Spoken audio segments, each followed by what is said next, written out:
Hello and welcome to this week's episode of The Big Nose. This week in The Big Nose, we will be reviewing what was making the headlines.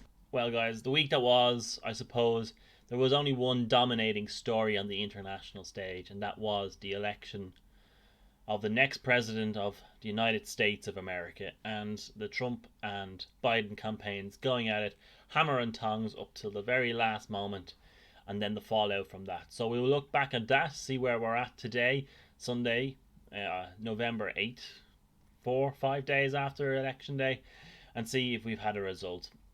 On a domestic front, there wasn't that much making the news other than the apology given by the Tanaiste to the Dáil, and him reflecting on the process in which he went through the leaking of confidential, or arguably confidential, documents to a GP. So we'll be looking at that in more detail. And then probably the most important topic to reflect on of the week is the fact that in our household we took the decision, or I was instructed to do so and follow suit, with the erection of a Christmas tree and the decorating of the apartment. I want to go through that, give you my thoughts on why we actually did it, how it actually went about, and you know what, reflect on whether or not it's the right thing to do, or are we just that little bit too early. I suppose looking back, we'll start on the domestic front and look back towards the earlier part of the week and look at a situation that developed from an article in the Village magazine, now famous, that kind of leaked or made more public the situation between now Tanaiste, or then Taoiseach Leo Varadkar, and a friend or acquaintance or fellow professional, or whatever he wants to be phrased as, depending on his association with Leo, Dr. Matthew O'Toole, which I won't try and pronounce in Gaeilge because my Irish isn't the May West and my pronunciation is much worse. So the situation is, on the crux of it, in my opinion, and looking back and getting an insight into what was going on between Leo Varadkar and Matthew O'Toole. At the time, back in April, Leo Varadkar was Taoiseach, and he had previously been Minister for Health. Obviously, at that stage, government were in talks with the IMMO, the Irish Medical Organisation, and they were talking about agreements in terms of pay restoration after what went on during the cutbacks and the austerity that went after Ireland entered a recession in 2008, 2009 onwards. And they were coming together and trying to get the unions on board. Now, you have to be aware of the timeline with this. Obviously, prior to April 2019, there was discussions between parties, and unfortunately, the party, as it transpires, that the Dr. Matthew O'Toole was akin to, and he was president of I think it's the National Association of General Practitioners, now gone into liquidation since July 2019, but he was the president of the National Association of General Practitioners, and he was as an associate, friend, as he would describe it, I suppose, and he has had social interactions and was in the phone book of Taoiseach Leo Varadkar at the time. So what happened was the IMMO reached agreement with the government, the details of which were then shared with the IMMO, and these details were disclosed by the MNO in terms of the financial implications. And it's actually true to say that I went onto their website and looked in their publications and was able to get the details of the agreement with the government, and that document was published on the 5th of the 4th. Argument is that Leo Varadkar inappropriately disclosed this information to Dr. O'Toole some stage a week later, between the 11th and the 16th of April, and the reason he disclosed this was because he believed it was in the public domain as that, and he wanted the doctor's feedback because he was the president of the NAGP, and he wanted to see if they could bring them along as well, even though that they had been excluded from the talks. The NAGP were not part of the Irish Congress of Trade Unions. They had been left outside of the talks. Leo Varadkar was doing what I would consider a level of back channeling. He was trying to give information to people he felt that would be important to give information to, and this is what he said, and try and get them on board, as many people on board. If he felt that the IMMO was coming on board, he probably felt that if they were to agree with the terms and conditions, it is a possibility that the NAGP might be able to come along with that. Now, the NAGP were kind of talking against the agreements that the IMMO had come up with in terms of what they had agreed with the government in terms of restoration of pay, T's and C's. And that's kind of the timeline. So it's true to say that the document and the details of the document had been released prior to the documents being posted out privately to Dr. Matthew O'Toole by the Taoiseach at the time. It is correct to say that the NAGP had been left outside of the talks and discussions in terms of what was going into this document and agreement. And it is also true to say, and revelations have come, that the minister of at the time, the minister of health at the time, Simon Harris, had no knowledge of this going on from Leo Varadkar. Now, in a statement, and this is where we're at during the week, the accusation that Leo has become quite leaky and off the back of information coming out of Nefit, and the accusations being laid at Leo Varadkar's door that maybe he is possibly one of the people who was leaking this information, which there is no evidence to suggest it, but there is conversations going on that this was the person who was doing it. I don't know that if that to be the fact, so I can't say it was him, but it all transpires into creating an optic of Leo the leak, and unfortunately enough stuff thrown at the wall sometimes it sticks. And I think in terms of the tabloid newspapers in Ireland, Leo the leak rolls off the tongue so easily, and it plays into this presentation that he is quite a person for giving information across, which I have no evidence to suggest that he is. But looking at how he addressed these accusations, these qualms, what was the big problem in terms of everybody's opinion and what was done wrong? I think to say back channeling within government doesn't go on would be to be very naive of what goes on in public, in private discussion.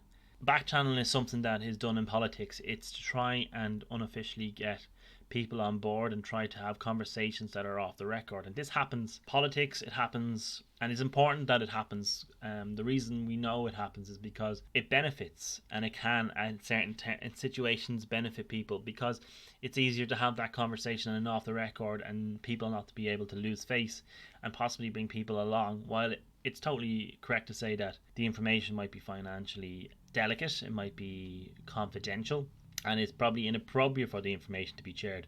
But at the same time, this type of conversation needs to be had. And again, I would say if you are of the opinion that it shouldn't happen, it shouldn't happen. And I think I totally agree. But the fact that it does happen, if you say it doesn't happen, then you're totally naive. It does happen. And I think one question we'd have to have is Leo Varadkar. He will be the Taoiseach again, and he was the Taoiseach, and he is now the Tanaiste. And you don't get to be the Taoiseach of a country or the Prime Minister of a country if you don't have a sense of or a longing to be in control, to be in power. And I think listening to his apology or his address to the Dáil, it's obvious that he had unfinished business, in his opinion, that he wanted to get done.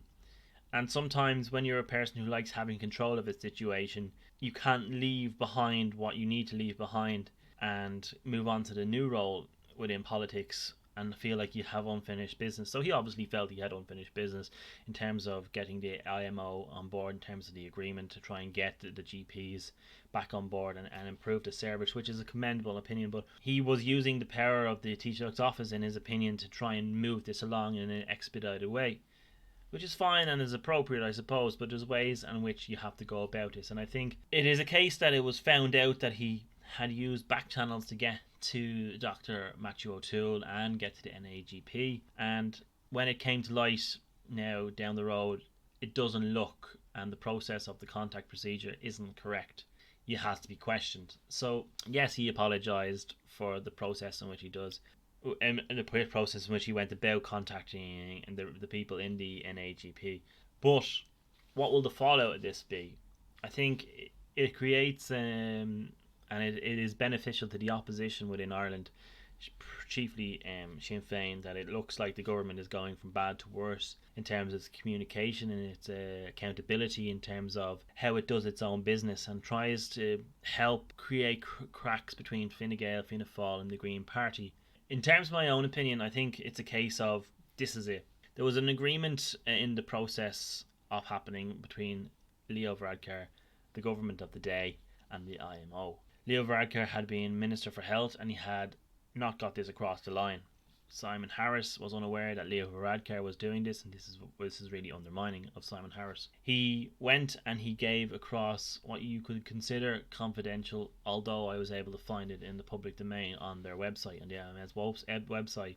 But I'm sure the detail within the documentation within the report that Taoiseach gave to Dr. Matthew O'Toole was a little bit more detailed than was put on the website, and I can appreciate that. But it is not really the fact that the information was shared. It's a big factor, but it's the process in which it was shared. If you are a person outside of the talks, you should not be able to ascertain documentation from one of the people involved in the talks, that being the Prime Minister of the day. And whether he was a friend or whether he was an acquaintance or whether he's someone who was a stakeholder or an outside stakeholder in these talks, Leo Varadkar should have done this through official channels, and I think that's what he accepts at the end of the day. He portrays an image of trying to do it with the best intentions, which you have to take on his word, because the reason we elect these people into office is because we have faith in what they're doing, and while we not all agree on the people who are there, we also have to agree that the reason we have people there is to give representation to us, and we have to accept the democratic will of the people, which we'll go on to talk about further in the next topic. So yes, I would say Leo has a lot to apologise for, he has a lot to learn for, and going forward he needs to be as clean as they come, because conversations like this, while we accept they have to happen, you need to be able to judge people, and the big part of this is being able to judge whether or not this information will get into the public domain.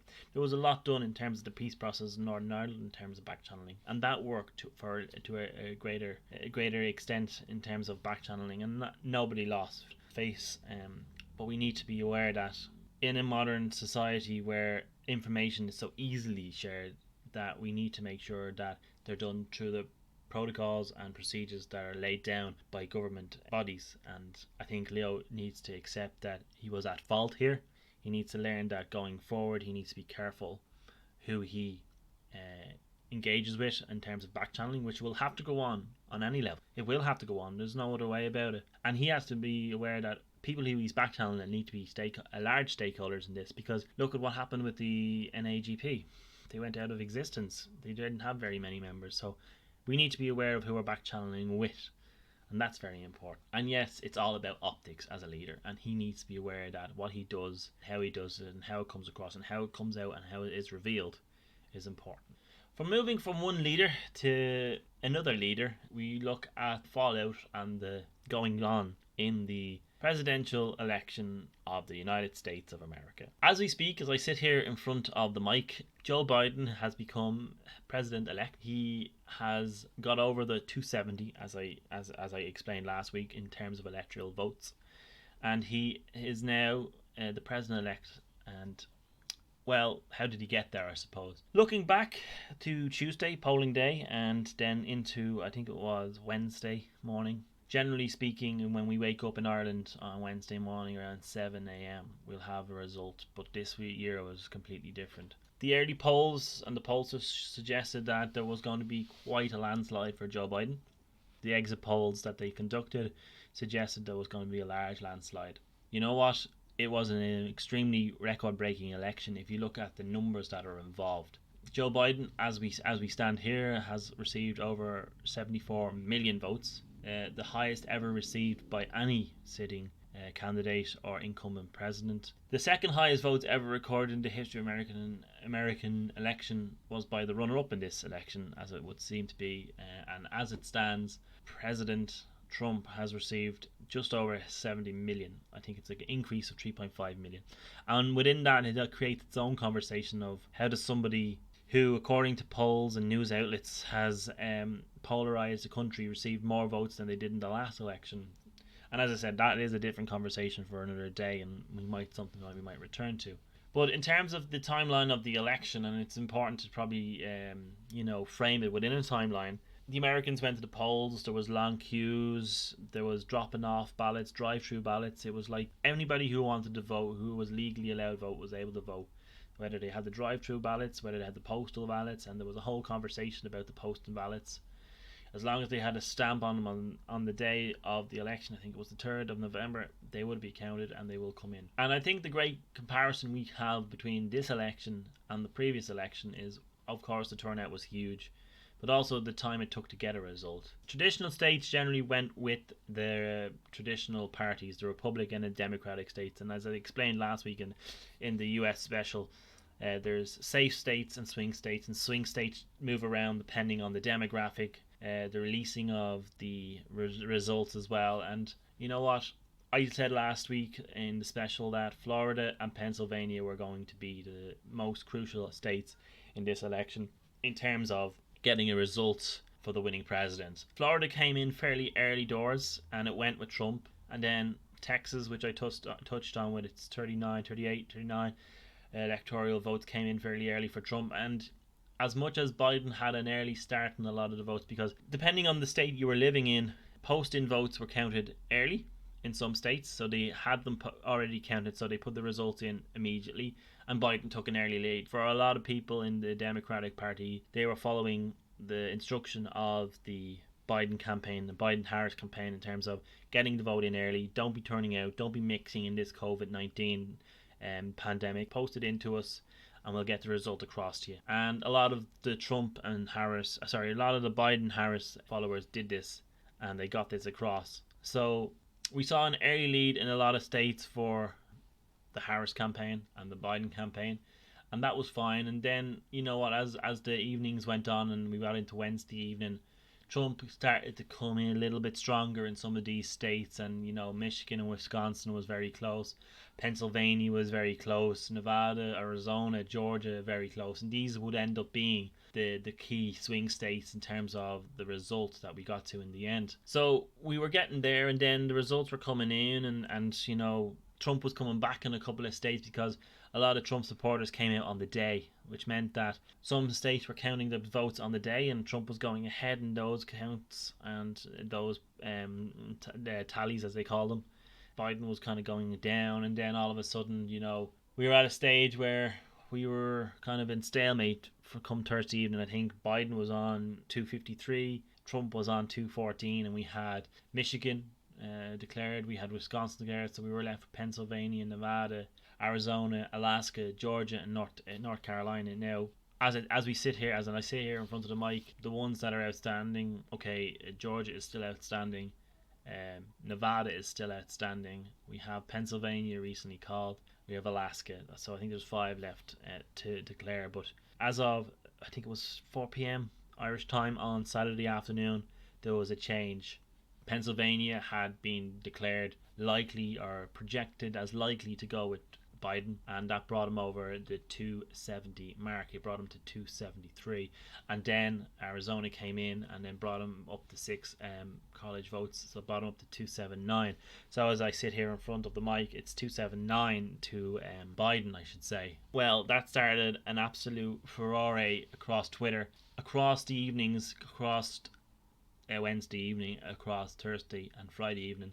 Biden made an address, a lot of them short and flanked by his running mate Kamala Harris. He was coming across as very presidential, he came across as very calm, and he was calling out for people to be patient. He needed people to be with him.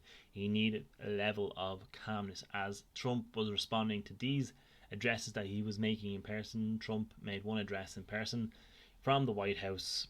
It was very unusual for a president to make such an address, because it was casting a shadow and a question over the democratic process within the United States, which no sitting president has ever done, and it is not very presidential in comparison to what President now elect Biden was saying, is that we need to count every vote, we need to have patience, we need to do this through a democratic policy, we need to have faith in the people who are overseeing this election. And then you had the unusual situation where you had the personal solicitor or lawyer for Donald Trump coming out, former mayor of New York, Rudy Giuliani, coming out and casting aspersions on the credibility of the count processes in a number of states, in particular Pennsylvania, touching on Wisconsin, Michigan, Arizona and Nevada, and, you know, casting aspersions on the people who are holding these elections in these counties.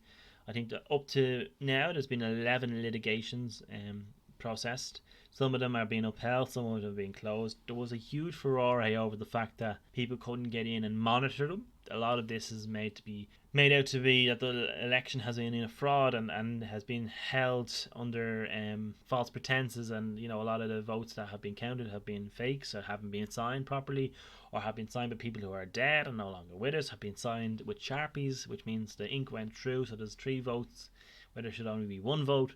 There has been intimidation at the polls. There has been many spurious things said to question any of the processes that are being put in place by these states. And I suppose this is not surprising, considering Trump, from the outset of this election campaign, and from probably months prior to that, he was casting doubt over the ability for this election to go ahead via postal voting. Trump's responses were fairly incoherent. One minute he was saying stop counting the votes, next minute he was saying count all the legal votes. This is really showing his true colours in terms of how much of an incoherent leader that he is. Using Twitter when Joe Biden was doing it in person really sets apart what type of leader he was. He was hiding behind the keyboard, as we might say, and a lot of us are aware of how he does his campaigning, and that's fine. That's his modus operandi. But one thing we have to look at is the comparison between the two. And it's very important to have a look at Joe Biden, President-elect, is an Irishman, I suppose, of Irish descent. And we have all seen the things flying around on WhatsApp, Instagram and whatever in terms of the response he gave to the BBC journalist who asked him a question, which is quite funny, I think, and bodes well for us in the future should he become president in 2021. But one thing we have to look back on in terms of looking at the nation now, the United States, or the ununited, I suppose, States of America, it was interesting to look at the speech that Kamala Harris gave last night in terms of declaring the win for them, and then followed on by President-elect Joe Biden. It is clear that from this election there is a huge division between American societies, and there's a lot that Joe Biden has to do. And in terms of what his ability will be able to do in terms of having the House of Representatives or the House of the Senate, Capitol Hill might not be his most favourite place to play going forward if the divisions are as widespread as the election has shown. You cannot go beyond this discussion and not say that Donald Trump didn't perform well. He did perform well. He performed extremely well. He got an increase in terms of the popular vote of, I think, 3.5 million people. So you have to look at it. 60 odd million people looked at what he did and said, yeah, I want 4 more years of that. And 3.5 million people looked at it and said, yeah, I agree with those 60.5 million people. Let's go and do this again. And only that the Democrats had a machine of a campaign that they were able to get it across the line. If he had came up against anybody else, I don't think they would have been able to beat Trump. As a footnote, Kanye West at the moment has 65,000 votes. There is a bigger discussion, and we might just discuss this at a later date, but the fallout of this election. There is going to be a huge need for Joe Biden to bring this country together again. Not just in terms of the country itself, but for the wider world as well. Never before has the country been so divided in terms of the United States. I think looking at Biden and looking at the approach he's going to have, he will have to be a non-partisan, or he will have to be a bipartisan president. And I think it's what he made a comment on last night in terms of the speech. He will have to be the president of the United States, the president of the people. Not a Democratic president, not a Republican president. He will have to be the president of the United States. He will have to reach out to those people who voted for Trump in their millions, tens of millions, and get them to come along and listen to what they had to say in terms of what they need. And for a lot of it, it's more of a central southern states and what is going to affect them. There has been a huge thing made of the split between the educated and the uneducated. Just because you're educated doesn't mean you're any more important than the uneducated. There is a societal equilibrium needs to be addressed in terms of the Black Lives Movement, and this is really what got them across the line in terms of Joe Biden and Kamala Harris. They really, the African American societies came out and supported him, backed him to the hilt, and he got them across the line in a lot of the states. You have to look at the division between rural and urban. In a lot of the states where Biden was behind, when the cities were counted, Biden got ahead. He was winning 2-1. Upwards of 70 to 80% in a lot of the cities. So you have to look at urban sprawl, and it's the urban sprawl kind of creating a larger platform for the Democrats to come through as the cities grow outwards. Does that shrink the importance of the rural? It surely doesn't. As we said, one person's life isn't, or one person's vote isn't more important than the other. But Biden needs to address this now. He needs to sit down with the Republicans. He needs to look inwards in terms of the Democratic Party and address what is the future of America and how will it look like in 2021, 22 and going into the future. And that's without even looking at the biggest thing that will face his presidential career in terms of COVID-19 and the economy. Going from all that heavy stuff to what I think is a little bit lighter and a little bit more carefree and a little bit more upbeat. Today is the 8th of November. Yesterday I spent most of the day with my beautiful fiancée putting together our Christmas decorations. You know what? You only realise how much you have until you start pulling it out from under the beds, from the hot press, from the storage rooms you have in the place. You know what? The biggest question I had, is it too early? That's the question. Is it too early to be putting up the Christmas tree? Why did we put it up? Well, last week I was a little bit drunk and we were talking about Halloween being over, and I was following Carmel and on Instagram and I think on Twitter, and he said something about midnight tonight on Halloween Eve or Halloween on the 31st or whatever it was. We put up the Christmas tree, and I was like, probably we should do that. And we need something to feel good in this COVID-19, this lockdown we're having at the moment here in Ireland.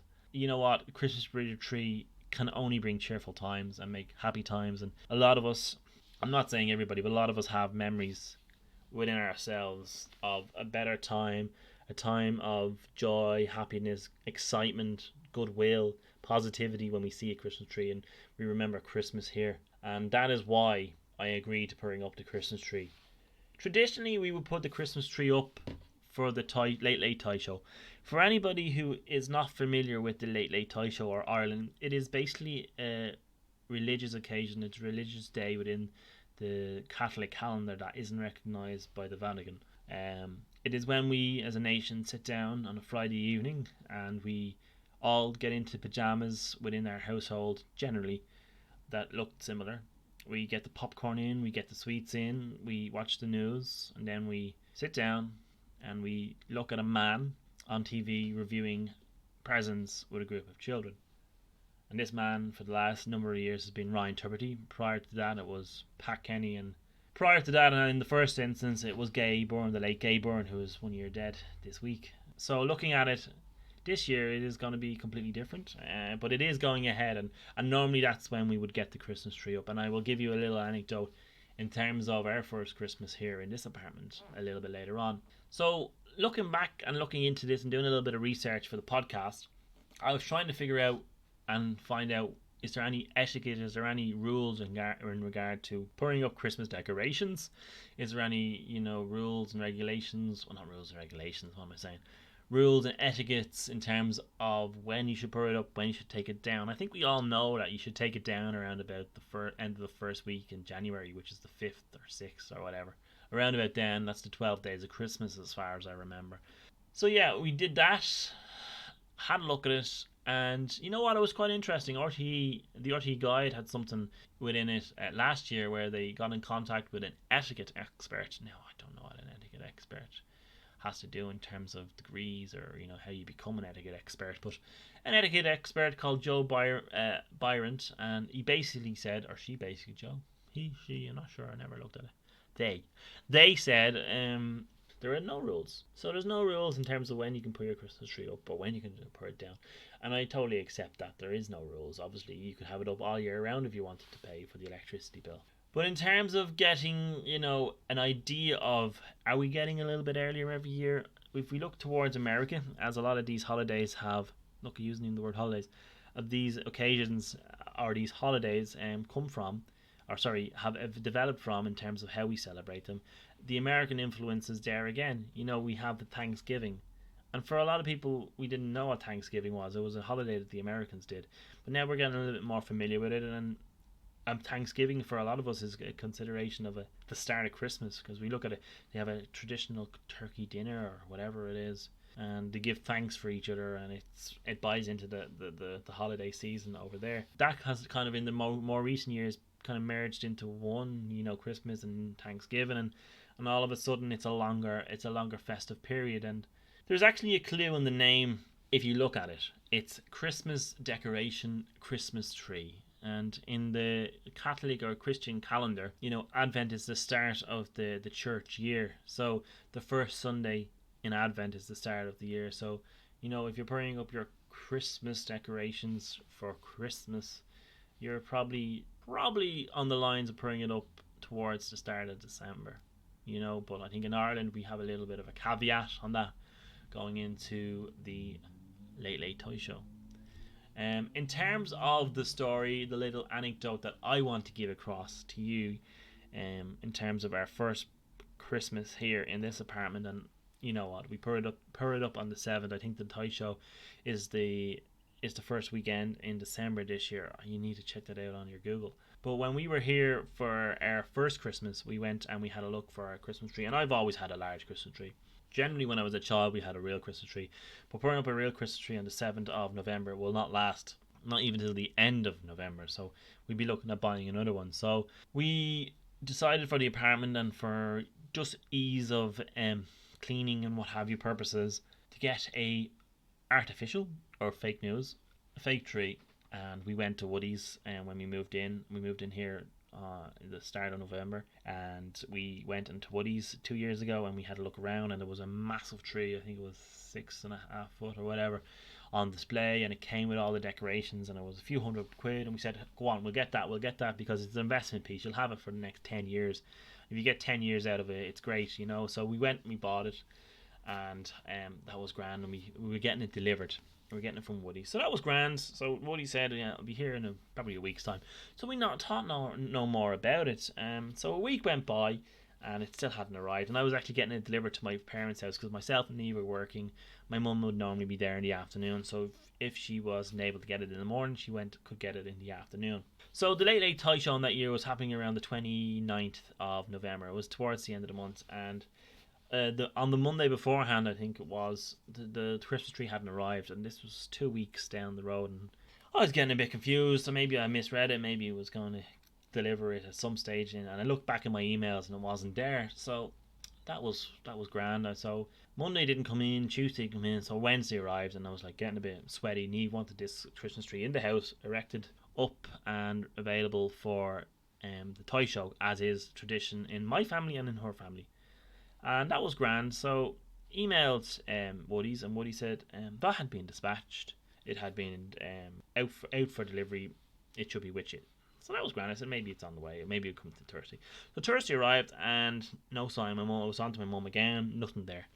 So I was like, I'm going to have to get this sorted. So I took it upon myself to email Woody's again. And I said basically that we had moved into our new house, and our 2 young kids were getting very upset that the Christmas tree hadn't arrived. We didn't have any children, myself and Eve, but I thought if I pulled at the heartstrings, I'd get a better response. The girls were getting very upset in the house that we had moved into this new house, and they didn't feel that it was Christmas yet because the tree wasn't going to be up for the Late Toy Show, and it would ruin their first Christmas in the new house.